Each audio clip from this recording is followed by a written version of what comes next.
and see me. We did have a small technical difficulty about 5 minutes ago where I have a brand new pair of AirPods Pro, and my previous pair ended up dying about 2 weeks ago, thankfully. And then I ended up buying the brand new pair. They're very good, by the way, but they're having difficulty connecting to all of my new devices. So if you can hear me, I would love it if you could tell me where you are currently located. That would be a very valuable piece of information at 6:01 a.m. Eastern Standard Time, where I'm located. And also, we have a couple other kind of like small little pieces of, I don't know, pre-information, whatever the heck you want to call it, before we jump into the presentation with Sagar, which, by the way, I think is going to be really, really interesting. We've talked a lot about how to pay people and how to think about the amount, basically the subject of salary for, I mean, we've been talking about it for almost 5 years, but I think this presentation is going to be one of the most interesting ones connected to it. I'll let him kind of describe it a little bit more to you, but it's a very interesting perspective of thinking about how you can both maximize the ROI of your organization as a founder, and then also make sure that you're taking advantage of the global labor market as much as possible as well. All right, so we've got Estonia. We've got someone located in Hong Kong. That's pretty cool, Daniel. And it's 6 p.m. in Hong Kong. Wow. Okay, that's kind of crazy. Vicky is in Michigan. Vicky, you're killing it. You're in with the 6 a.m. club with me. I really appreciate that, Vicky. That's cool. All right, so everyone can hear me and see me. So before we start, one of the things that I wanted to be able to reinforce is the next iteration of Running Remote is going to be in Lisbon, Portugal, and it is going to be April 25th and 26th. Also, there are only a few days left to be able to get tickets at the discounted rate before we jack up prices again. So really important to be able to check out Running Remote if you want to get your tickets. I think that Lisbon is a beautiful city. I'm actually going to be going there next week, along with some of the other team members and inside of Running Remote to be able to check out the venue and set everything up. So very important time to be able to get those tickets. And also, if you want to get packs of tickets, this is obviously the best time before prices go up. All right, so we are going to throw up Sagar if he is ready to pop up with us. Oh, hey, how are you? Hey, Liam, good to be here. Hello, everyone. Very nice to be here. In the spirit of sharing where you are, I'm in Singapore, so it's a very comfortable time zone for myself as well. Thank you for joining for the folks who are in EST at the moment. What time is it in Singapore right now? It's 6 p.m. at the moment, Liam. Very, very nice. Okay, so we know, I mean, I think pretty much everybody knows your story, but maybe you could kind of just give it to us very quickly, how you started the company, where you're coming from, and then more specifically, I mean, the space is so huge right now. We haven't really spoken that much directly about it, but the industry is just completely exploded over the last 2.5 years. I love sitting at the sidelines and kind of watching the infrastructure of remote work really kind of spin up, and you are a central component of that, which is incredibly exciting.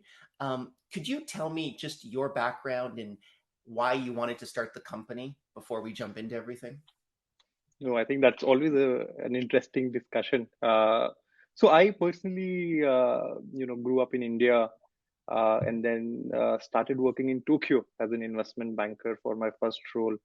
And then I moved to Singapore 4 5 years ago in banking as well. And then I joined a local startup in Singapore where I was in charge of international expansion, and that's the entire story of how Multiplier came into being. I was in charge of expanding to Australian market, which by any measure of of GDP is a developed market. And it took me 6 to 8 months to open an entity and bank account. Oof. And then we went to Japan, and that's another horror story. And that's where I thought, hey, if the world is going to go global and global looks so broken, there has to be a better solution. Mm. And that's where we started Multiplier. So just to do a quick recap, we are a global employment platform, an employment of record company that helps companies employ talent globally without having to set up their legal entity. So in last 1.5 years of our existence, we've grown from 0 to 300 folks across 35 countries with 55 nationalities. And we obviously I am based in Singapore, but we are a global company with customers from 35 countries, and obviously US is one of our largest markets. So thanks, folks, for joining from US. Really excited to be hearing from you. Funny story. I've been working remotely for almost 20 years, and approximately 15 years ago, we tried to set up a a US credit card account, merchant account, and we could not set up a merchant account because my business partner was in Sydney, Australia, he's an Australian citizen, and I'm a Canadian citizen. We could not set up a US bank account. So what we ended up doing is we got an office. So we actually have a corporate headquarters in Las Vegas, Nevada. It's the size of a closet. It's the smallest office that we could possibly get. And the purpose of that office, which still exists today because we can't get rid of it because all of our mail and logistics and all that kind of stuff go to that single closet, is every day someone comes by the office, picks up all of the mail, digitizes it, and sends it to us. And it's just one of those ways of thinking about how broken remote work was or how broken like the general market is as it applies to remote work. And thankfully, in the last 2.5 years, a lot of that has changed, and your company has been at the forefront of making that change. So it's incredibly exciting. Do you need anything from me before we jump into it? Is there any question that I should ask you before we jump into this presentation, or should we just kind of get into it? I think we can jump right into it, and then Right. once I'm done with the presentation, would love to answer any questions that our Cool. folks may have. So that's exactly it. So for anyone that wants to ask questions, you just ask it in the questions tab, which should be on your dashboard somewhere. And then if you want to actually come up on stage, you'll be able to actually ask that question on stage if you'd like. And if not, I will be your very happy facilitator of those particular questions. So other than that, Sagar, see you in 30 minutes. And thank you. Thanks for pulling back, Liam, so that I can. So let me get to the presentation, folks. Great to be here. Uh, Everybody can hear me, I hope. Talking about a topic that is very hot at the moment, and at the minds of a lot of head of HRs, head of remotes, and the CEOs as well. So, I'm Sagar. I'm the co-founder and CEO of Multiplier. The topic that I want to talk about is how do we retain talent in a world where talent crunch is something that is hitting companies big and small across organizations, across industries. What strategies do you use to retain talent? Hiring in itself today is extremely difficult. And if you have a leaky funnel, leaky bucket where some of the great talent that you've hired end up leaving you, none of us really like that feeling because yeah, it really affects the business. So very happy to share something that works for us, something that we figured out in our journey, and very, very happy to also learn from you what works for you folks. So, the world of work is changing, right? The way we used to work 5, 10, 15 years ago, those strategies are obsolete now. They are not helping. We need strategies that will position ourselves for the new world of work and help us succeed there. So think about, what happened in 2019. Teams was launched in 2019, and that really, and if it's not very, it's 3 4 years ago, and before that we could hardly communicate with each other in an extremely smooth manner. So things are changing, and ordinary is dying out. So what kind of strategies do we use in a world where folks want to work from anywhere, folks want the freedom and choice, and are more expressive about their preferences?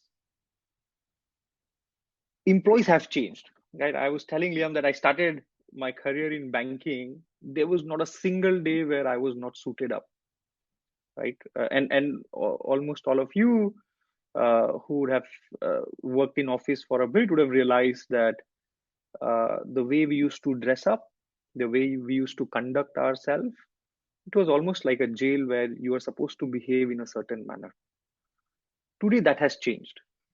Today, it's absolutely normal to show up in shorts and sleepers and flip flops and whatever is comfortable for you, if at all you're coming to office. It's also very normal for you to, have your children by yourself, you're attending a Zoom meeting, and so on and so forth. So the world has evolved to accept the personal realities of life and be okay with it. Like 6 years ago, when I was in Tokyo, bringing your kid to the office was almost unimaginable. But today, that is the reality of life. Today, there's no work life balance. Today, you have life and then you adjust work accordingly. So, employees have changed,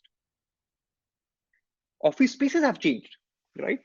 Uh, if you go back, we used to have these booths with your own dedicated phone facilities, and massive screens and so on and so forth. Absolutely wastage of expensive real estate, right? But that has changed now.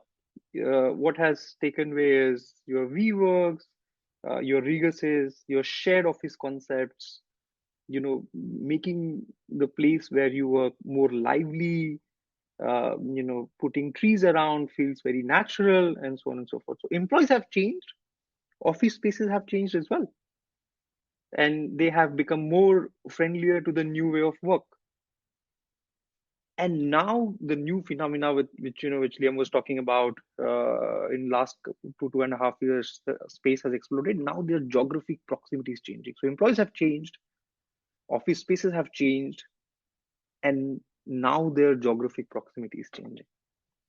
Now we are moving towards a world which is decentralized, which is hybrid, which is global, which is remote, which is international. I come from, I'm in Singapore. I'm building the business in Singapore. If we were to go from 0 to 300 folks in 1.5 year and still be in one office and centralized in Singapore, we wouldn't have been able to do that. So geographic proximity is changing, yes, because of preferences, but also because of realities of life where talent crunch is so real that if you want to grow fast and execute and grow, you need to be able to accept talent from anywhere, working from any time zone, and so on and so forth. This is a very, very, you know, uh, the space has exploded, but why? What are the drivers of the space? I think that is an interesting discussion to have, right? Uh, Remote work is proliferating, people are being more expressive, they want the choice to be able to work from anywhere. But why are employers giving into that? I mean, yes, if you're a new age company, a digital native company, an employee friendly company, a startup, uh, you are assumed to be more employee friendly. You are assumed to be more digital. You are assumed to be more progressive in your philosophy. But why are massive enterprise companies, which we call dragons, are also adopting this trend, giving into it, and allowing people to work from anywhere? So this slide is the key slide, which I include in every discussion, every fundraising discussion, every new hiring discussion, every partner discussion, because this is what the core of remote work is. This is what the core of our businesses. This is a report by Korn Ferry, which says by 2030 there will be a skill talent deficit of 85.2 million workers. And mind you, this report does not even cover entire globe. This report only covers the top 20 or 30 countries. And still there will be a skill talent shortage of 85.2 million workers. And what would be the impact of it? It will lead to an unrealized GDP or a revenue or a GDP potential or impact of $8.5 trillion. Now, to put things in perspective, $8.5 trillion is the combined GDP of Japan and Germany. So you would lose value equivalent of Germany and Japan if you don't act on it. And another disclaimer on this report when came out talked about India being the only country which will have talent surplus. What that means is India will be the only country where will be more talent than required or than the jobs. But that has also come untrue. I mean, when we started the business, we never thought like India will be a key market for us because India is filled with talent. But today, we work with so many Indian companies who are looking for engineers in Eastern Europe, in Southeast Asia, and so on and so forth. So I am not afraid to say that this number is highly underestimated and the impact will be even higher. I come from Singapore, and in Singapore, and this is how broken the ecosystem today is. Singapore is one of the easiest places to start business. You can register your entity in 3-4 days, bank account, and so on and so forth. Extremely friendly government, extremely friendly tax and everything. But they require roughly 100,000 software developers every year. And the installed capacity of education institutes is 2,000. So they can only produce 2,000 software developers locally. But by virtue of being a business hub, they require 100,000, and hence the talent crunch becomes very real for these companies, and hence the government is very, very supportive of this kind of concepts because they have to retain these companies here, and if they want to retain the companies here, they have to be able to allow the companies to hire from anywhere, and hence we work very closely with Singapore government. So this is the story about Singapore. And US obviously suffers from massive talent deficit, lots and lots of jobs but not enough talent. But let's look at China as well. I mean, China, for last 40 years we always thought about China as a place with cheap labor, but it is not the case for last 5-10 years, not even today. In fact, the one child policy that they enacted decades ago has landed the country in a place where they are now seeking talent from Southeast Asia, Eastern Europe, or Latam.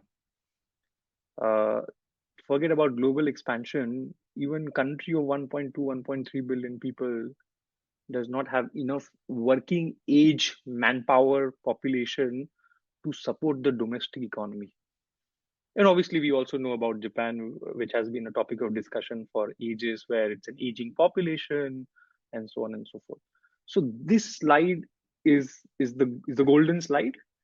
Why remote work is proliferating? Obviously, preferences and expressions are important, but in a capitalistic society, real facts are driving this trend, and hence we are very, very bullish on this trend.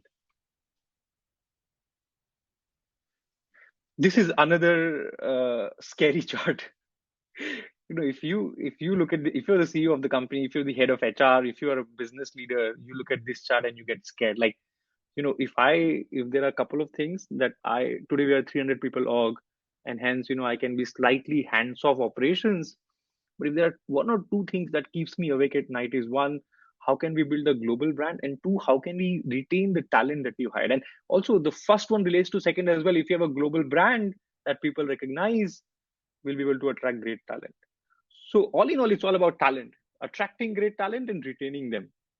This is the story by McKinsey, or rather a report by McKinsey, which says that by 40% of the workers globally are considering quitting their jobs. And the main reasons that the report cites is, not a good equation with managers, salaries, flexibilities, and so on and so forth. And 40% is a massive number. Imagine if you apply this to your organization and 40% of your folks are not happy, that doesn't look very pretty.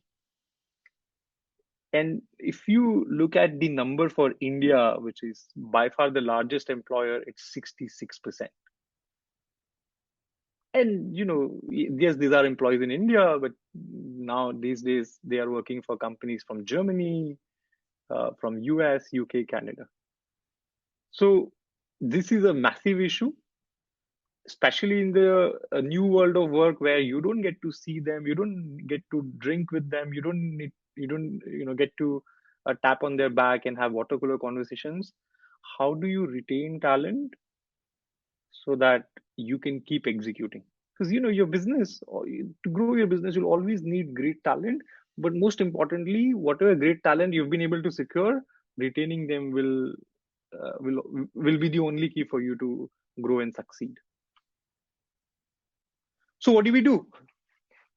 We can obviously, I have always tried to, hey, let's talk about monetary issues. We can increase salaries. We have been very fortunate. We've been, backed by some of the greatest investors and so on and so forth. So we've always, this is maybe some companies don't even have that option, but luckily a lot others have, where they can go and say, hey, like, let's talk about salary. Maybe if I give you more monetary benefits, maybe a bonus, maybe more ESOPs, maybe that will help you.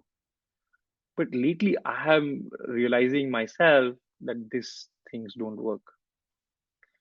This may work for a section of talent, but if you talk about skilled talent, your core leadership, your core mid management, your core generals, it absolutely doesn't work.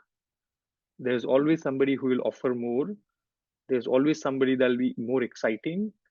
And hence, if you're thinking increasing salary or monetary benefits is an option, think again. So what do we do, right? I think there are three things that have worked for us so far, and by no measure of success, I can claim that we have cracked it. So we are still a work in progress, and we are still trying our best to retain, the great talent that we've hired. So three things that I want to talk about today. The first is the choice to work from anywhere. During the last session, I talked about, how if you want to be an employer of choice, you need to give choice to your employees to work from anywhere.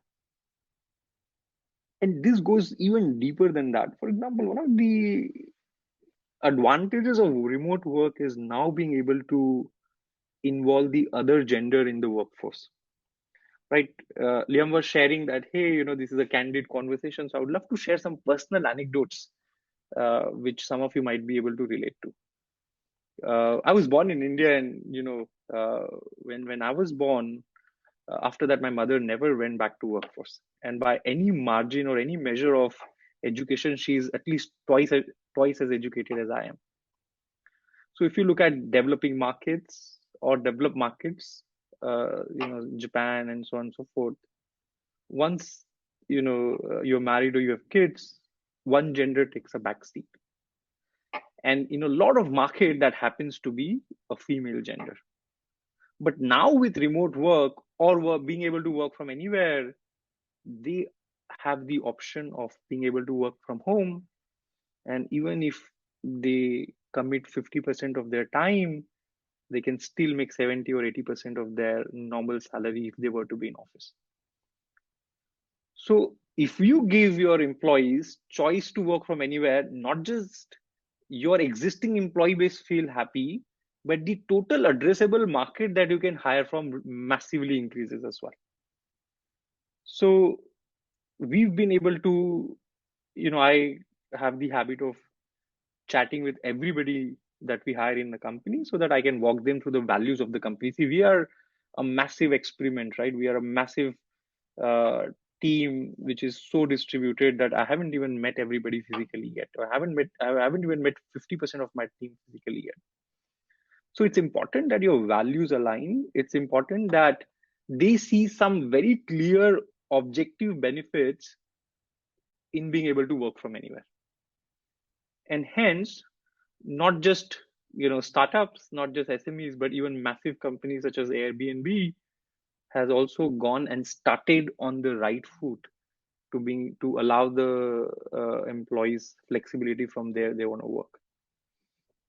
There's an article that I was reading that Goldman CEO wanted everybody back in office, and in the first week only 30 or 40% analysts showed up.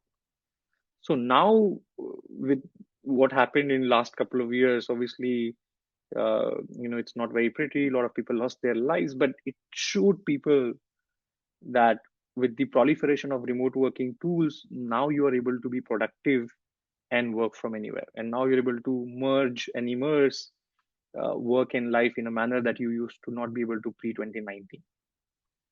So allow your employees to be able to work from anywhere. And it doesn't mean that you don't get to see them. Like, I travel very frequently, I go to US, go to Canada, meet the employees, have get together and so on and so forth, and work in a setting where they feel comfortable and they feel they can be the most productive. Second is rewards and recognition.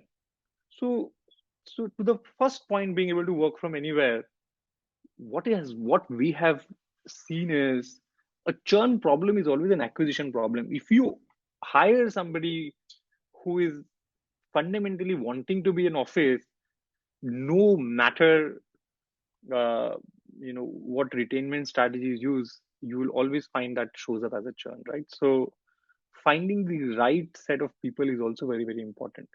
But once you found the right set of people, the most important point is rewards and recognition. And again, I'm not talking about monetary rewards. Uh, a lot of people in the organization fall in love with like we have employees, and very fortunate, we have employees who love what we do, who share the same vision for the world, who share the same passion about solving problems, and they are committed to the cause, not to the rewards. They're committed to the cause. So, how do you reward and recognize these people in a global setting? That is very, very important. And here I would love to again share a personal multiplier anecdote. So, we every month we have a global town hall, and exactly like this session, because folks join in from every time zone, we start at 10 p.m. Singapore time, which is roughly 8 9 a.m. Eastern time, 1 2 p.m. European time, and so on and so forth. And that town hall is an envy of anybody, because there are people joining in from 55 56 nationalities, and the discussion is super fun. And in that town hall, what we do is we recognize people who are torch bearers of our values. So internally, we have three values, or what we also call three T's: trust, transparency, and thoroughness. And we would recognize three folks globally chosen by our global team. We do voting, somebody who has stood for trust in that month, somebody who stood for transparency, and so on and so forth. And we'll get somebody else to talk about how this person has stood for trust this month, and share a small anecdote like, hey, I was doing a client meeting, my demo was not working, but immediately somebody from the tech team joined the call and helped me, and so on and so forth. So these kind of anecdotes create more puts you more towards the cause, makes you the owner of the business, and involves you so that you really feel more connected to what we are building and the problem that we are solving.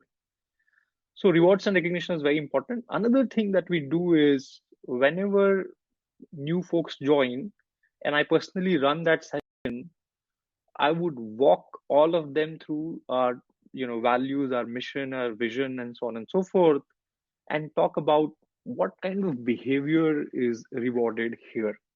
right? That becomes very, very important. So again, monetary rewards is not everything. If you appreciate folks who are helping proliferate the values of the company or the kind of company that you want to create, and if they are appreciated publicly, they feel happy and they feel more motivated to be with you in this journey for long run. I find that very, very important. uh, it's it's to the point where we've realized that that behavior shows up in your emails, how you interact on Slack, how you interact on Zoom, how you interact in every single meeting, whether it's with an internal stakeholder or an external stakeholder. So clearly creating your and adding nuances to your rewards and recognition policy can really help you retain uh, some of your great talent.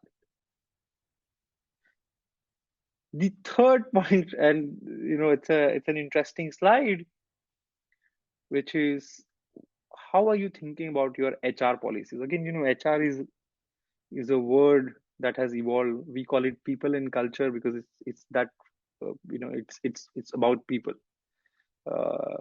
Human resources is a very 2015 2010 word, right? Today we talk about people and culture and how and business partners and so on and so forth.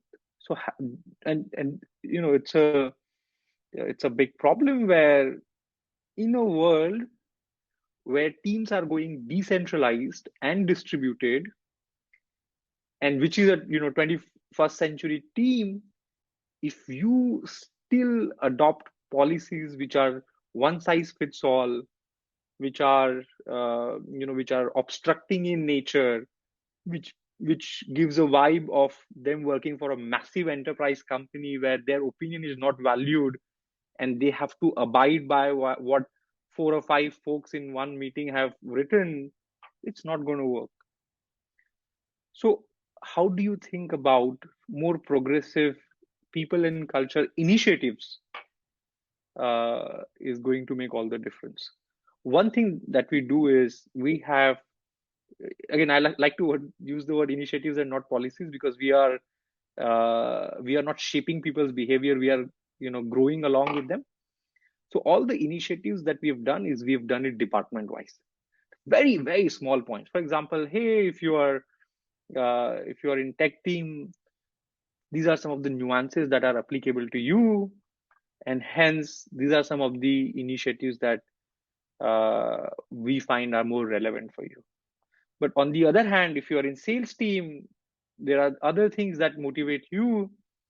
We're going to treat that very, very differently, and we're going to have a business partner from people and culture team who will consult with you and create relevant initiatives. So a single HR doc, which I come from a very boring banking industry where all of us have been used to a single policy doc. That's not going to work anymore. Have very nuanced designed initiatives for a department where they feel valued, they feel that their specific needs are being listened to, and that is very important.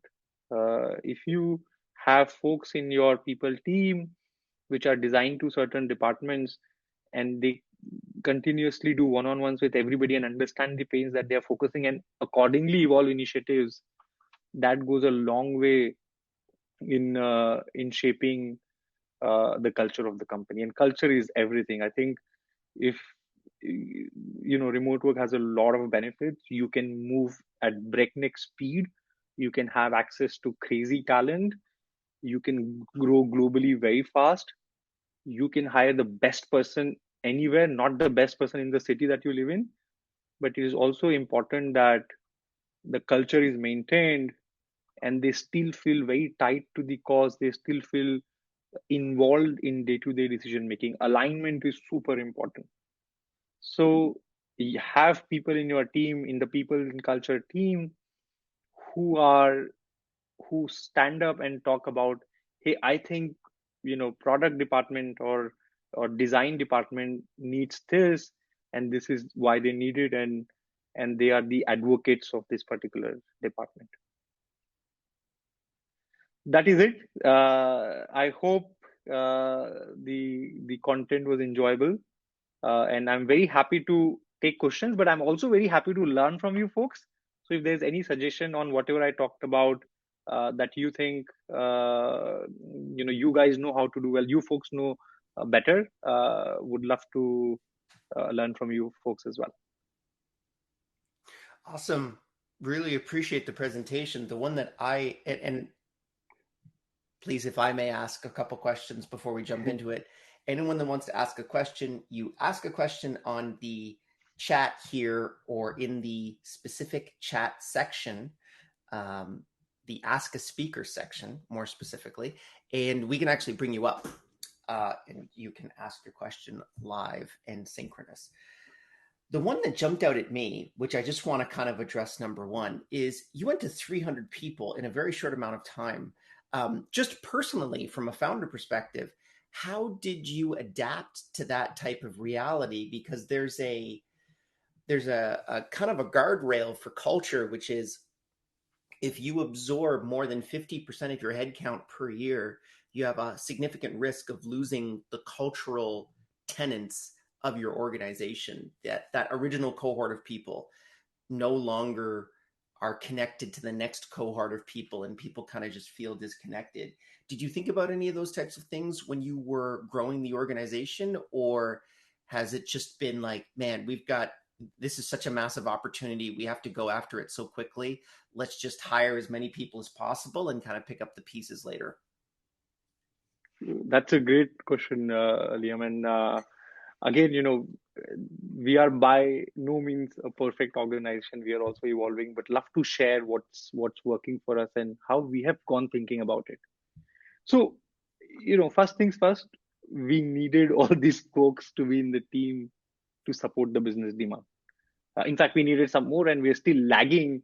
And we have a talent acquisition team of 15 people globally, and still we spend hundreds of thousands of dollars on recruitment firms because, we also face the same issue that we are set out to solve. So, two or three things that we've done, I think, has really helped. One is from day one, we've always hired extremely senior folks who have done a similar role before and have succeeded at it, and we made sure we pay them handsomely. What has really helped there is because these folks are so seasoned people managers and they have 10, 15, 25, 30 years of experience, they have a massive network of great people that they themselves have worked with. So that is one thing that has really worked for us. The to the culture point of view, the second thing that we have done, and it has not been very easy, and lately it has been very difficult to follow through with, is I have personally interacted with each and every one of them, no matter what the role was. And it can be a 15-minute conversation, it can be a 30 minutes conversation, but I've always interacted, whether you are, fresh out of college or you are 30 years of experience. I would still talk to you, and I would still go through an entire 4 or 5 page presentation where I want to explain to you what we stand for and ask you a simple question: do you relate with this? Do you also think these values drive you? One question that I'll always ask is, hey, like, what sports do you play? Because I want to know that if you play. I mean, I've played sports professionally, and it's if you have that, if you play sports, if you have that winning mindset with the team, you will all going till 99% is easy, but that pulling that 99 to 100%, that last 1%, I think a lot of sports persons or sports people know how to do that. So some of these criteria has helped. The third thing that we have done is, and this has worked out also well for us, we've identified the regions where we feel certain kind of talent is residing. So we've done a lot of research around where are the areas where we can get great digital marketing talent or great sales talent, and so on and so forth. So by doing that, you're also you're obviously opening up yourself to a larger TAM, but you're also reducing the probability of failure when you're hiring them. Okay, got it. Yeah, I mean, that's a huge job, being able to interact with every single employee at a 300-person headcount organization. uh, there's a lot of people that talk about the Dunbar number, 150 people or more, where you just cease to be personal connections, and it starts to become a lot more mechanical. And a lot of people have a lot of difficulty at that transition point, but you just blew through it without any problem whatsoever. Mia, I would love it if you're interested in coming up. Mia is the head of community at Typeform, and she has a question that she would like to ask. And Mia, if you would like to be able to come up, uh, you are more than welcome to. I don't exactly know how I don't think I can. Oh, there we go. Boom. She's up here. All right, let me add her up. Hopefully this works. I just clicked on the button. Maybe the button is taking a while to process. All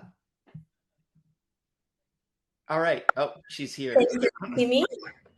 Yes, can see you. Can see you and hear you. Hi, excellent. Thank you. Thanks for the great presentation, Sagar. I think it was very interesting, and we are all in the same boat, trying to find out what this new future of work that is already present entails. My question is around, all these difficulties that are inherent to remote working, such as the time difference, async collaboration, misalignments, etc., technologies. How have you experienced them in Multiplier, and how did you overcome? How did you overcome them, basically? Hey, Mia, very nice to meet you. Thanks for attending the session and thanks for the feedback. In the beginning, I was sharing that we have teams in 35 countries today, and we have ourselves, have teams in every single time zone that one can imagine. Few things that have really helped us. One is obviously the right systems and tools and tech stack. So we have folks in every team to specifically take care of tech stack. So if you're in sales, we have people in Salesforce who will build the right tech stack for you and so on and so forth. That helps you communicate better. So Notions and Slacks and Zooms and Looms of the world, obviously, and maybe much more than that, and tools that help you engage people. So we've implemented some of those as well. I think that has helped, but I think the key point, or I still feel to call it like key factor of success for us, has always been setting the right example. Like as I was sharing, as a CEO of the company, I made it a point that we are not going to do 2 town halls for 2 time zones. I mean, roughly dividing all the time zones in 2 time zones. We're going to do one town hall. I want to see everybody. I want everybody to see everybody else, because that's the only time you get to meet them, get to see how they look like, get to see how they laugh, and so on and so forth. And hence made it a point that we will, in Singapore, we will be the one who will be taking that call extremely late in the evening. So we roughly do a 2.5 hour of town hall, start at 10 p.m. and end at 12:30, which means some time zones have to suffer. But let me be an example, and let me by doing so, let me share with you that how I personally think that it is so important that everybody gets to see everybody. And similarly, our head of sales sits in LA, and Drew, who was also part of the event last time, and he will also make sure that he leads by example by showing that he is either working late or working morning, and when he's doing a sales kickoff, he makes sure the other people are in a sensible time zone. What this has done is it has communicated at every level that how important it is for the leadership team that you feel comfortable and will lead by example. So that has been really important. Third thing is, when you are asking your folks, your colleagues, to join so late, let's say now I have employees in Singapore, and if I'm requesting them, hey, let's join at 10 p.m., I should also be able to give them flexibility if they want to go to gym at 11 a.m. in the morning Mhm. or 3 p.m. in the afternoon. So, so creating a culture that is not driven by hours but driven by outcome will become super important, because then if you ask them to be awake at 10 p.m. and then ask them, and at 3 p.m. you're texting them and expecting an immediate reply on Slack, then that is not fair. So setting an example and then also being fair and understanding that they have families, and they can be flexible in how they work. So these are the three things I think, Mia, that has worked Yeah, for us so far. yeah, yeah. I fully agree, Sagar. Flexibility and example are two things that we should all wear on our hats every day, right? Absolutely. Mia, as a follow-up question, how do you guys do it at Typeform, or would it be the same approach that Sagar takes? Yes, we are more or less under the same situation that Sagar was reproducing. We also decided to go full remote after the pandemic. Mm-hmm. And this has required a lot of changes to a company that was anchored to a place, with a traditional model like 9 to 5, Monday to Friday, everybody is in the office. Suddenly, all that disappeared, and you've got basically, we've got a fully distributed workforce present in many different countries, different time zones. And I personally am still working on how to make, all this shift, right? Because for me, it's not as simple as just to say, hey, here is your laptop, connect to Slack, do your work, but do it from home, right? I mean, this is the easy way to approach it, but there is so much behind that you need to come up with strategies on how to engage people, new hires, how to make them interact with managers.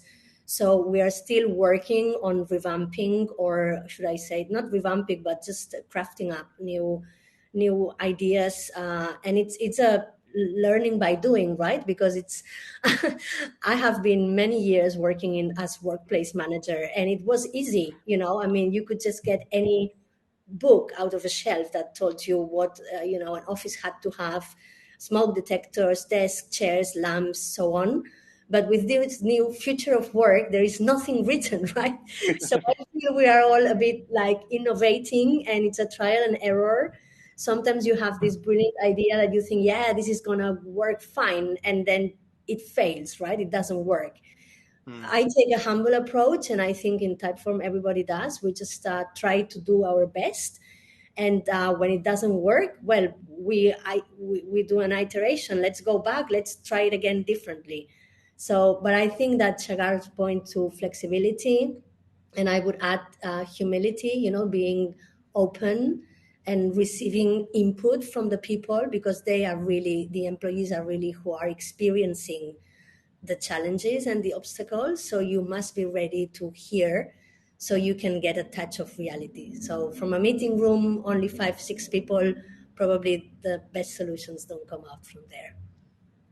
Got it. Yeah. No, I think that's a really, I mean, it's amazing how few companies were really kind of put into this. I would almost kind of call it emergency remote work Yeah. back 2.5 years ago, where we were in this shocked state where that's actually one of the reasons why we wrote the running remote book on asynchronous management. Was there were so many people that just had no idea of how to actually execute this at scale, and then we thought to ourselves, okay, let's give them a book to at least have some level of framework in place. And it seems like those challenges are still popping up today. Appreciate it. Any other question that you would like to ask Mia, Sagar, before we?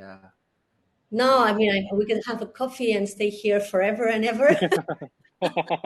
I'm Spanish, so I have coffee. That's fine too. Actually, there might be another question that maybe both of you would like to comment on, which is, how do you measure the ROI of the town hall conducted? And that was a question by Krishna. And here's the variable that I would kind of push back at you on, Sagar, is when we do our all hands meeting, it is encouraged to show up to the all hands meeting, but not required. And that's a little bit different from what you're currently doing, which is, hey, if I'm going to show up at 10 p.m., I'm going to make that commitment on your end. But then I think a lot of the times founders don't recognize that they're also employees of the company, which is, okay, well, would you do that? Would you force other employees in the company to be up at 3 o'clock in the morning? I'll be up at 3 o'clock in the morning. But when you think about the long-term implications of whether or not you can scale that out to 1,000 head count, 2,000 head count, 10,000 head count, you can't. Oh, well, maybe you can, but like it's a very clear, conscious decision. And so where do you see the ROI of those particular town halls? Because we're now debating, and we're at about 150 people right now, we're debating to take those town halls completely asynchronous, meaning it's a pre-recorded presentation where we have questions that come in through the audience asynchronously. Sometimes they'll even ask the question on video and they'll send us the video and then we can respond to it. Thinking about doing that, the production value goes up because you're actually pre-recording it, but you do lose some of the community aspects of, people kind of giving you cute little messages on the Zoom chat while things are happening, or people always making fun of my hair at 6 o'clock in the morning, that type of stuff, which you lose obviously with asynchronous forms of town halls versus synchronous ones. I'd love to hear your perspective on that and whether you thought about it. No, that's a great question. And one thing that we've done, Liam, is we are founders and we are a startup, but we are really not a founder-led company. We've hired leadership and executives so that they can tell us what to do and not, and we are all young folks, young founders with not enough experience to lead such a massive team. So we have people who have been very seasoned people managers. So, and we've always have this debate around, should we now do a regional town hall? Should we, as you said, do a recorded town hall and so on and so forth?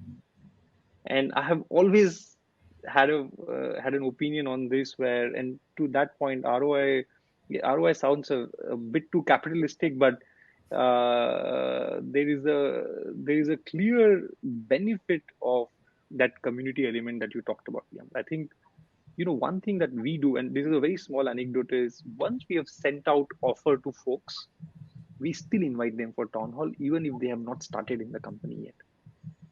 And what that does is those folks come in, see the town hall, and transparency is our value. I share everything with the team members. How much cash do we have? What is our revenue? How we are growing? What are we doing good?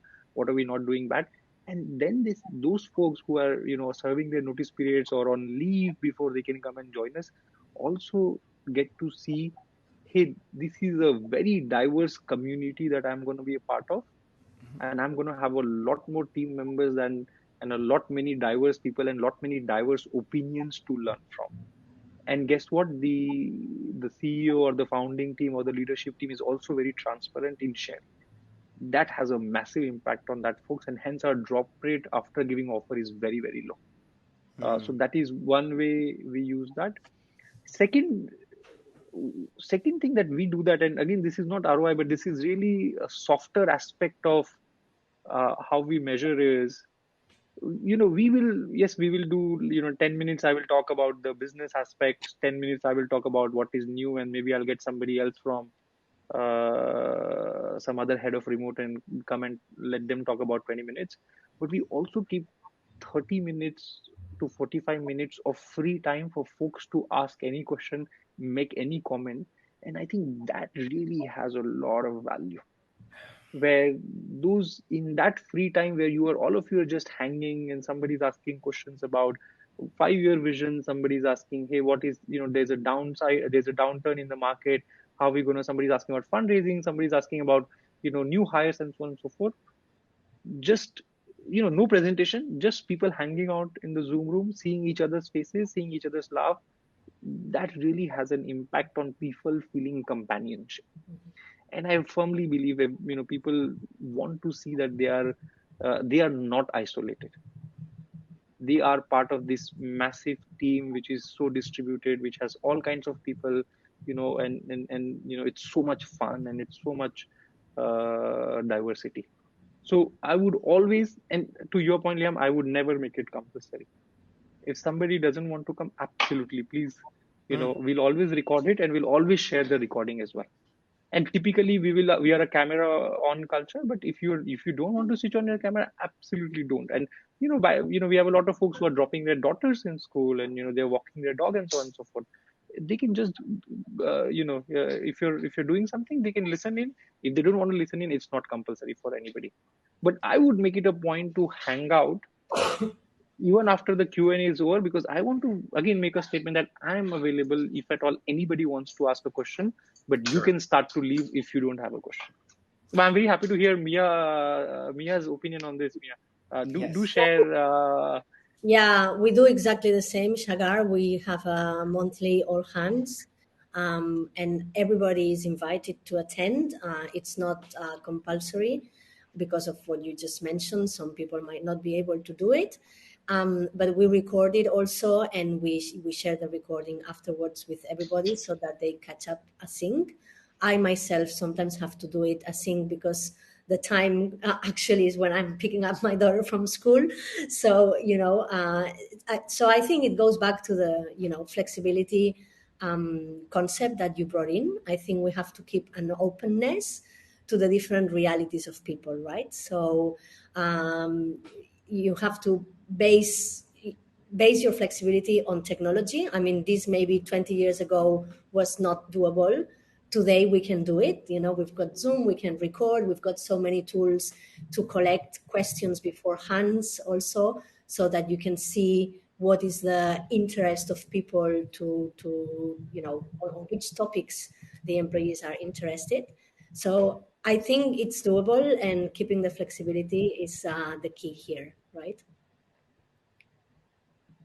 Yeah. Absolutely agree. One of the and we kind of got into another direction here, but I think it's a really interesting one. Uh, the core metric for ROI of those town halls, we look at the amount of people that have consumed the town hall live, and then the amount of people that actually watch the recordings. And YouTube is actually the best platform for that because it gives you average watch time. So we measure ourselves by that average watch time, meaning how engaging is the actual content, and are people interested in consuming that content? And it's a very much it's a very humbling metric to recognize, oh, well, if people find it super boring and not valuable, I think there's these two pieces that you have to take into consideration, which is value to the individual worker. Why am I here and consuming this content? Is this content needed for me to be able to do my job? And interest in the content, meaning maybe it's not incredibly valuable, but I really like it and I like to watch this content, right? It's like you've got to almost kind of, it's a hybrid of providing the informational documentation inside of the organization and TikTok combined to be able to keep people engaged as much as possible. And we're not sure whether or not this is the outcome metric that we should be looking at, but it is one of the things that we've decided to do the last 6 months. And so far, it's been very difficult for us to be able to. I get frustrated when I think, oh man, engagement is like way down. We're down 20% in terms of watch time on these videos. And what can I do to be able to get people more excited about actually voluntarily consuming this content? Because we're not forcing people to do it. We're giving them the same, the link is popping up in their project management system just like anyone else every single week. We can't force them to do it, and we shouldn't, but we want them to be able to consume the content. And that's the piece that's been an interesting challenge for us up until right now. It looks like we have 3 minutes left. Oh, we have 1 minute left. We have half a minute left. Rachel, she's so hilarious. She's backstage. I can kind of see her, and she's making fun of me. Sagar, is there any points that you would like to leave everyone with before we jump off? Yeah, absolutely, Liam. Hey, folks, it was Mia included. It was a pleasure to be here and learn from all of you and share this. I think the key message that I would like all of you to be take all of you to take home is talent crunch is extremely real, and it's hitting you. It has already hit you. Some of you have realized it. Some of you are still realizing it, and hence if the top of funnel is so narrow, and if you don't implement the right retainment strategy, you won't be able to go far. In today's world, realizing people are the most important part. We used to call ourselves, employ anyone anywhere. We now talk about, execute right, and without execution, you will not be able to grow. So make sure you value the people that you have, and you invest in people and culture team to retain. Yeah, $8.5 trillion. That's a lot of talent to be leaving on the table. So very exciting presentation. Really appreciate you guys taking the time to be able to go after it. Go check out. Do we have the URL? Someone has posted. I think. Do we have a specific URL? Do we have some type of special deal for people that want to be able to try out Multiplier? I am sure there can be and would be. So what if we I negotiate that right now? What's the deal for everybody? Like if Mia wants to go and sign up right now and check it out, what are you going to give her today for her to try it out? No risk whatsoever. I would love to promise so many things, but I also have to go back to my commercial team. I don't want to put you up on the spot, but no, I would love to. No, Mia, I would love for us, for you to work with us, and you get a very special demo, which I would personally give you and share what we do. Thank you. Awesome. Cool. All right. Well, thanks everybody. Igor's actually posted the link down below. So if anyone is interested in checking out Multiplier, go check it out there. And other than that, thank you very much for getting up very early in the morning with us if you are in North America, or later in the evening if you're in Southeast Asia, and right in the middle if you're in Europe. So thanks a lot, and we'll see you in the next one. Again, if you're interested in checking out the Running Remote Conference, April 25th and 26th, tickets go up in price in the next couple days. You want to be able to check that out. And other than that, we'll see you all in the next one. Thanks. Thank you, everyone. Thank you. Nice to be here. Thank you. Bye. Bye.